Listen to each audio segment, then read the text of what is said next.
O2 minus and F minus. हमें ionic radio बताना है। तो देखो ये क्या है, ये पीरियड में है। पीरियड में है तो कौन डिटरमाइन करेगा आयोनिक रेडिय? तो रेडिय कौन डिटरमाइन करेगा? Z effective. तो जेड इफेक्टिव किस चीज पे डिपेंड करता है? Directly proportional to the positive charge and inversely proportional to the negative charge, है ना। इसका मतलब ये है कि जितना ज्यादा नेगेटिव चार्ज है उतना जेड इफेक्टिव कम होगा और उतना रेडिय कम होगा, है ना। तो नेगेटिव चार्ज सबसे ज्यादा यहाँ पे नेगेटिव चार्ज सबसे ज्यादा। सी पार्ट आ गए। तो देखो एक बार फिर समझो, जेड इफेक्टिव जितना ज्यादा, जेड इफेक्टिव जितना ज्यादा, अरे यार, जेड इफेक्टिव जितना ज्यादा उतना कम क्या होगा? एक बार फिर समझेंगे इस कंसेप्ट को। एक बार मैं फिर इसको लिखने की कोशिश करूं। तो देखो, अगर हम फ्रॉम लेफ्ट टू राइट जाते हैं, अगर हम फ्रॉम लेफ्ट टू राइट जाते हैं, तो हम क्या करते हैं? जेड इफेक्टिव को डिटरमाइन करते हैं। जेड इफेक्टिव किस पे डिपेंड करता है? पॉजिटिव चार्ज पे।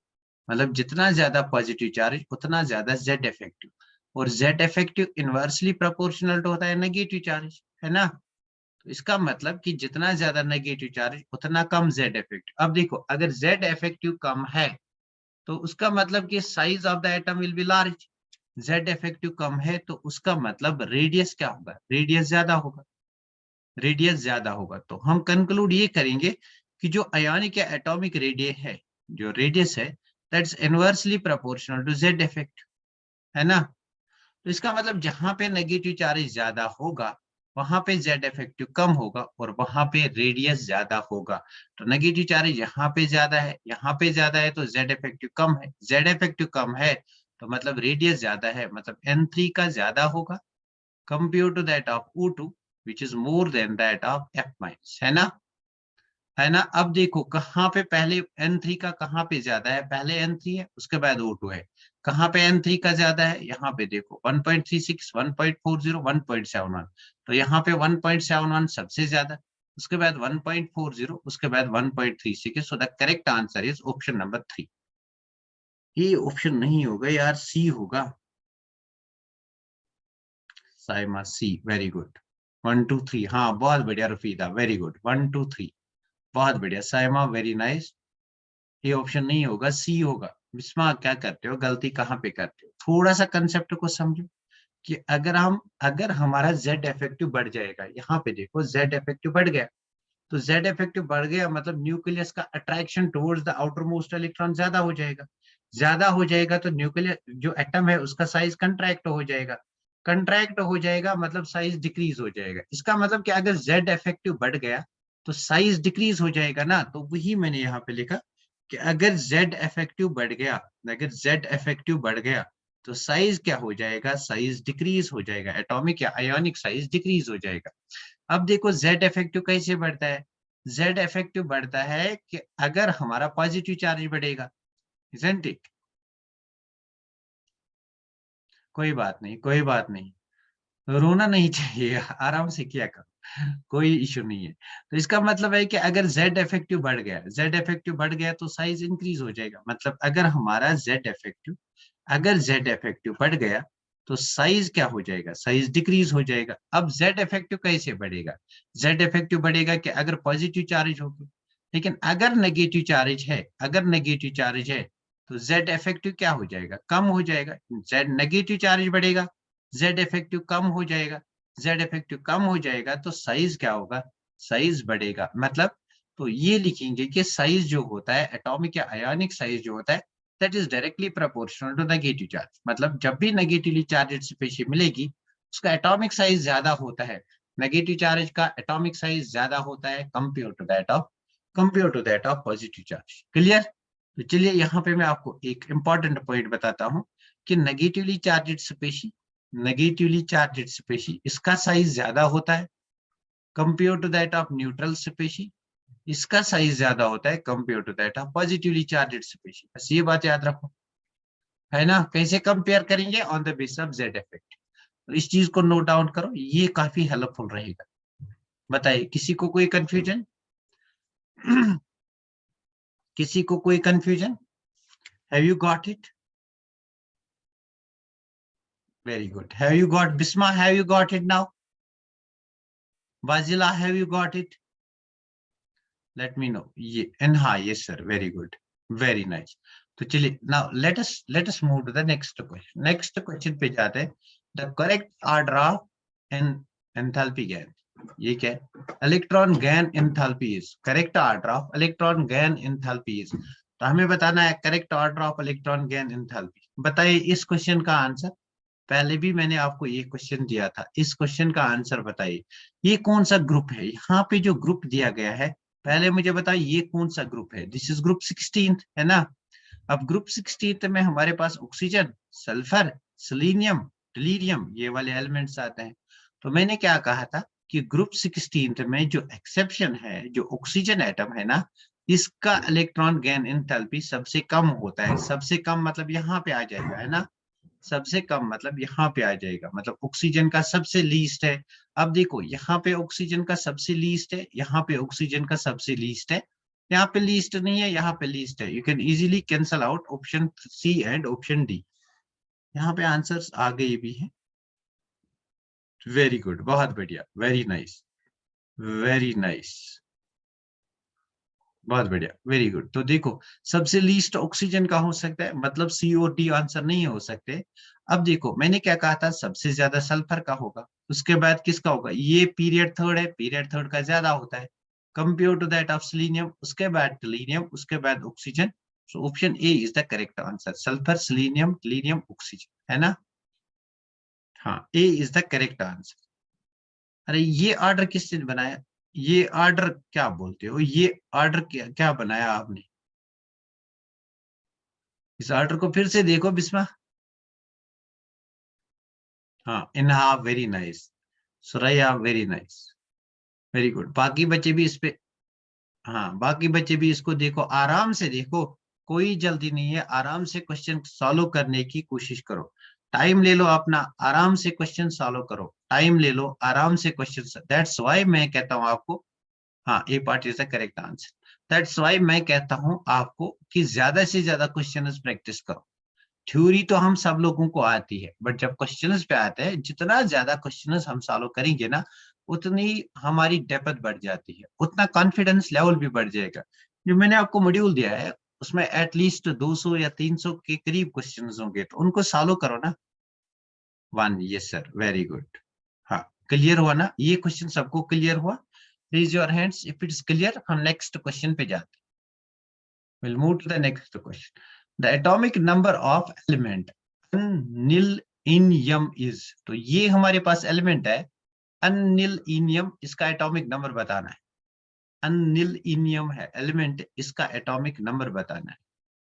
क्या एलिमेंट है? अन, उसके बाद निल, उसके बाद इनियम, इसका हमें एटॉमिक नंबर बताना है। वेरी गुड, जल्दी से कमेंट करो, वेरी गुड। ये क्या लिखते हो? अच्छा, अच्छा, ये वन, ये सर उसका है, हाँ। तो ये यहाँ पे आंसर आ गया। वेरी गुड, बहुत बढ़िया, very nice Rafida, very nice Suraiya, very nice, बहुत बढ़िया। तो देखो, अन का मतलब मैंने आपको बोला था, अन किस लिए स्टैंड होता है? वन के लिए। नील का मतलब क्या है? जीरो। एन का मतलब क्या है? 9। तो एटॉमिक नंबर विल बी 109, है ना। तो इसका एटॉमिक नंबर होगा 109। बहुत इजी है ना। इस पे 2 बार क्वेश्चन पूछा गया है नीट में, कंटिन्यूअसली लास्ट 2 इयर्स में इस पे क्वेश्चन पूछा गया है। इस पे क्वेश्चन पूछा गया है, और जेई में भी ये क्वेश्चन पूछा गया है 2020 में, है ना। क्लियर, बहुत ही इजी क्वेश्चन था। तो इस क्वेश्चन पे आ जाता है, isoelectronic species are, the isoelectronic species are, almost I touched every concept over here. The isoelectronic species are, यहाँ पे आपको बताना है इनमें से कौन सी स्पेशीज आइसो इलेक्ट्रॉनिक है। मतलब आइसो इलेक्ट्रॉनिक का मतलब क्या होता है? जल्दी से मुझे बोलो, what do you mean by isoelectronic species? तो क्या मतलब होता है कि हम कहेंगे isoelectronic species? What is meant by the term isoelectronic species? हाँ, जल्दी से बोलो, isoelectronic species, very nice. हाँ, having same number of electrons, बहुत बढ़िया Rafida, having same number of electrons. Usually हम किन इलेक्ट्रॉन्स की बात करेंगे? आप वैलेंस इलेक्ट्रॉन्स भी काउंट कर सकते हो, आप सारे इलेक्ट्रॉन्स भी काउंट कर सकते हो। तो देखो, इन स्पीशीज में हम देखेंगे नंबर ऑफ इलेक्ट्रॉन्स। देखो, कार्बन का एटॉमिक नंबर 6 है ना, ऑक्सीजन का 8 है, 8 + 6 = कार्बन का एटॉमिक नंबर 6, ऑक्सीजन का एटॉमिक नंबर 8 है, 8 + 6 = 14। तो कार्बन का यहाँ पे हमारा होगा, यहाँ पे प्लस होना चाहिए। तो अगर यहाँ पे प्लस है तभी तो इसका आंसर निकलेगा ठीक, अदरवाइज गलत निकलेगा। एक सेकंड वेट करो। तो यहाँ पे हमारा पॉजिटिव चार्ज भी है। अब देखो कार्बन CO, मैं एक बार फिर लिखूंगा यहाँ पे, ये CO+ है, उसके बाद CN है, उसके बाद NO2+ है, उसके बाद C2- है, यहाँ पे माइनस है। तो देखो CO+ की बात करेंगे, कार्बन का 6, ऑक्सीजन के 8, प्लस का मतलब एक इलेक्ट्रॉन लॉस हुआ, लॉस मतलब -1 करो, so this will come out to be 13, मतलब इसके पास 13 इलेक्ट्रॉन्स है। CN पे आते हैं, कार्बन के 6 इलेक्ट्रॉन्स हैं, नाइट्रोजन के 7 है, 7 + 6 = 13, मतलब इसके पास भी 13 इलेक्ट्रॉन्स है। नाइट्रोजन के पास कितने इलेक्ट्रॉन्स हैं? 7, ऑक्सीजन के पास कितने हैं? 8, और 2 लॉस के हैं, मतलब -2, 8 + 7 15 -2 = 13। कार्बन के पास कितने इलेक्ट्रॉन्स हैं? 6, कितने कार्बन है? 2, तो दूसरे के पास भी 6 है, isn't it? तो यहाँ पे माइनस चार्ज है, माइनस का मतलब एक गेन हुआ है, so this is also 13। So option first is the correct, because in all the cases the number of electrons is 30, है ना? वेरी गुड, बहुत बढ़िया, वेरी गुड, वेरी नाइस, है ना? इजी, तो बहुत इजी है। आप इनमें भी कैलकुलेट करोगे ना, तो यहाँ पे किसी के सेम नंबर ऑफ इलेक्ट्रॉन्स आपको नहीं मिलेंगे। तो the correct answer is option number 1। सबको क्लियर हुआ? बताइए, ये कंसेप्ट क्लियर हुआ? प्रीवियसली जेई में ये क्वेश्चन पूछा गया है, 2020 में, 21 में भी पूछा गया है ऐसा टाइप ऑफ क्वेश्चन। हाँ, वेरी गुड। और 2002 में भी ये क्वेश्चन पूछा गया है। नेक्स्ट क्वेश्चन पे आता है, the correct order of size is, ये 3 स्पीशीज है, एक है हमारे पास आयोडीन, एक है हमारे पास I- और एक है हमारे पास I+। इनका हमें करेक्ट ऑर्डर ऑफ साइज बताना है। चलिए बताइए करेक्ट ऑर्डर ऑफ साइज, इनमें करेक्ट ऑर्डर ऑफ साइज बताइए। Very good, very nice, very nice, very nice, very nice, बहुत बढ़िया, very good Rafida, very nice, very nice. और भी बच्चे कमेंट करो ना यार, इस क्वेश्चन पे कमेंट करो। इन्हा ने भी आंसर दे दिया। अरे साइमा क्या कहते हो, ये नहीं होगा। तो इन्हा ने भी यहाँ पे आंसर दे दिया, वेरी नाइस। बाजिला ने भी आंसर दिया, सुरैया ने भी, वेरी गुड, बहुत बढ़िया। तो सब बच्चे आंसर किया करो, वेरी गुड, सब बच्चे आंसर करो, सो देट पता चलता है ना कि हमारी जो प्रिपरेशन है वो किस लेवल तक है, हमें और कितने क्वेश्चन सॉल्व करने पड़ेंगे खुद से भी, है ना? तो देखो, मैंने अभी आपको बताया था कि नेगेटिवली चार्जेड अगर कोई स्पीशी है तो वहां पे क्या होता है, उसका साइज ज्यादा होता है कंपेयर टू दैट ऑफ, उसके बाद न्यूट्रल आएगा, और उसके बाद हमारा आएगा पॉजिटिवली चार्ज्ड। ये कब पॉसिबल है? जब मतलब एक ही एटम के होंगे या आइसो इलेक्ट्रॉनिक होंगे। तो देखो ये नेगेटिवली चार्जड है, मतलब I- पहले आएगा, उसके बाद न्यूट्रल ये वाला है, उसके बाद I आएगा, और उसके बाद I+ आएगा, है ना? Because Z effective is directly proportional to positive charge. Positive charge बढ़ेगा तो Z इफेक्टिव बढ़ेगा, Z इफेक्टिव बढ़ेगा तो साइज कम हो जाएगा, है ना? Negative charge is inversely proportional to Z effective. Negative charge बढ़ेगा, Z इफेक्टिव कम हो जाएगा, Z इफेक्टिव कम हुआ तो साइज क्या होगा? साइज इंक्रीज होगा, because size is inversely proportional to Z effective, है ना? तो करेक्ट आंसर क्या बनता है? I- I and I+, so this is the correct answer, है ना? सो ये हमारा करेक्ट आंसर बनता है। सबको क्लियर हुआ ये क्वेश्चन? बताइए, ये क्वेश्चन बहुत ही इंपॉर्टेंट क्वेश्चन है, इंपॉर्टेंट मार्क करो, कभी भी आ सकता है आपके कॉम्पिटिटिव एग्जाम। चलिए नेक्स्ट क्वेश्चन पे आते हैं, नेक्स्ट क्वेश्चन पे आते हैं। ये हमारा नेक्स्ट क्वेश्चन है, the element with atomic number 118 will be, एक एलिमेंट हमारे पास है, उसका एटॉमिक नंबर जो है वो हमें पता है, दैट्स 118। तो आपको बताना है ये जो एलिमेंट है ये किस में आएगा, अल्कली मेटल में फॉल होगा, या नोबल गैस में फॉल होगा, या लैंथेनाइड में फॉल होगा, या ट्रांजिशन एलिमेंट में फॉल होगा। अगर आपको याद होगा, मैंने आपको मैजिक नंबर ट्रिक बताई थी। फिर से चेक करो, फिर से चेक करो, फिर से चेक करो रफीदा। तो मैंने आपको मैजिक नंबर्स की ट्रिक बताई थी, है ना? हाँ, चलिए वेरी गुड, बहुत बढ़िया। तो देखो मैजिक नंबर्स में मैंने कहा था 2, 8, 8, 18, 18, 32, 32 हम करते हैं ना। तो मतलब हम क्या करते हैं, 2, 8, 8, 18, 18, 32, 32 ऐड करते हैं ना।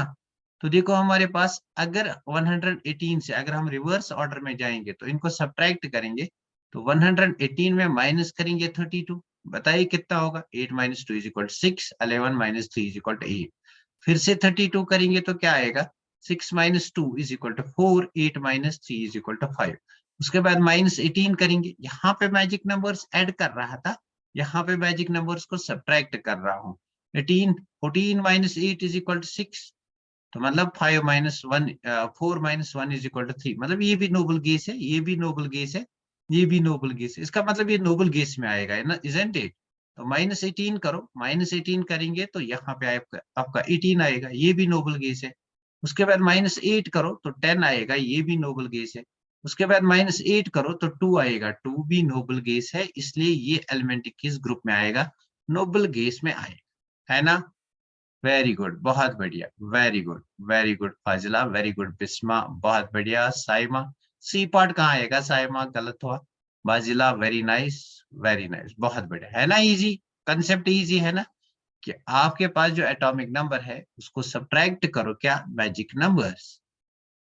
118 है ये, हाँ 118 है ये, दिस इज 118, दिस इज 118, आपको क्या लगा, तो दिस इज 118, आपको 108 लगा।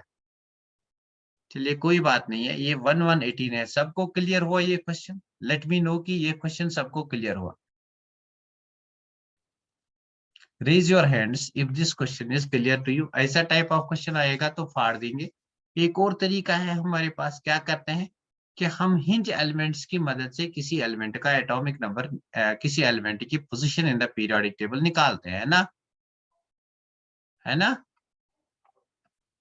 तो देखिए हमारे पास,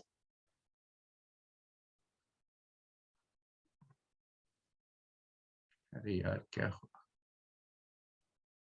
हाँ हमारे पास ये क्वेश्चन है, this is question number 10। The correct order of atomic radius is, ये क्वेश्चन कौन सॉल्व करेगा। The correct order of atomic radius is, अपना टाइम ले लो, आराम से इस क्वेश्चन को सॉल्व कर। तो यहाँ पे आपको क्या पता होना चाहिए, अगर मैं आपको इसके सोल्यूशन पे ले जाऊंगा तो आपको क्या होना चाहिए। अगर हम लेफ्ट टू राइट जाते हैं तो बताइए एटॉमिक साइज या एटॉमिक रेडियस को क्या होता है, एटॉमिक रेडियस डिक्रीज होता है। और अगर हम फ्रॉम टॉप टू बॉटम जाते हैं, टॉप टू बॉटम जाते हैं, तो एटॉमिक रेडियस को क्या होता है, एटॉमिक रेडियस इंक्रीज होता है ना। हाँ चलिए अब इसको हम देखते हैं। सीजियम ग्रुप फर्स्ट में, मतलब सीजियम लास्ट पे है। Lithium, sodium, potassium, rubidium, caesium, मतलब आपका सीजियम यहाँ पे आएगा, है ना। कार्बन एट द टॉप है अपने ग्रुप में, मतलब कार्बन यहाँ पे होगा। उसके बाद आपका सल्फर है, कार्बन के बाद हमारा नाइट्रोजन फैमिली है, उसके बाद ऑक्सीजन फैमिली है, ऑक्सीजन के बाद सल्फर आएगा। और अल्युमिनियम यहाँ पे आएगा बोरान के बाद, यहाँ पे बोरान है, यहाँ पे नाइट्रोजन है, यहाँ पे ऑक्सीजन है ना। और उसके बाद हमारे पास कौन सा है, कार्बन है, अल्युमिनियम है, सल्फर है। हाँ देखो ये हमारे पास गिवन एलिमेंट्स है, एक कार्बन है, एक सल्फर है, एक अल्युमिनियम है, और एक सीजियम है। Down the group size increase होता है, तो मतलब सीजियम का साइज सबसे बड़ा होना चाहिए ना। सीजियम का साइज सबसे, बहुत बढ़िया, सीजियम का साइज सबसे बड़ा, यहाँ पे सबसे बड़ा है, यहाँ पे सबसे बड़ा है, इसलिए ऑप्शन 2 और ऑप्शन 4 का हम एलिमिनेट कर सकते हैं। This is known as elimination method. अगर एग्जाम में एलिमिनेशन मेथड यूज करोगे तो कभी भी क्वेश्चन गलत नहीं हो जाएगा। ठीक, elimination method is one of the best method. Elimination method में ये भी हो सकता है, यहाँ पे आप अपने लक को भी आजमा सकते हो, मतलब दो ऑप्शंस आपने एलिमिनेट किए, अब दो आपको नहीं आते, यहाँ पे आप 50-50 का गेम खेल सकते हो, है ना। अपनी किस्मत के साथ 50-50 का गेम खेल सकते हो, है ना।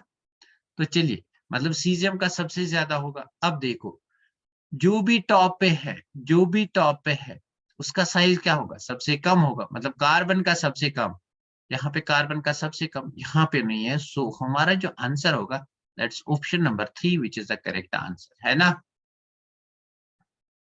Option number 3 which is the correct answer. C part Saima ने आंसर दिया था, और किसने दिया था, और सबको क्लियर हुआ।